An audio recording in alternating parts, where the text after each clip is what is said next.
నా పేరు నల్ల గణేష్ గుప్తా. మాది కమ్మర్పల్లి గ్రామం. మా కమ్మర్పల్లి గ్రామంలో గజ్జల లత గారికి ఆరోగ్యం మంచిదైనందువల్ల, ఆమెకు భర్త అయిపోవడం వల్ల ఒకటే కూతురు ఉంది కనుక, సాధారణ పరిస్థితుల్లో ఉంది కనుక, ఆమె కొంతమంది వాళ్ళ గురించి చెప్పడం వల్ల కొంతమంది కమ్మర్పల్లి విలేజ్కి సంబంధించినటువంటి వ్యక్తులు, యూత్ కొంతమంది వివేకానంద పుట్టిన సందర్భంగా ఈరోజు మేము ఆర్థిక సహాయం చేయడం జరిగింది.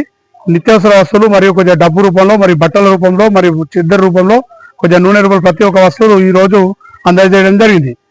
సహకరించే వారందరికీ పేరు పేరు ప్రతి ఒక్కరికి ధన్యవాదాలు కమ్మర్పల్లి తరఫున.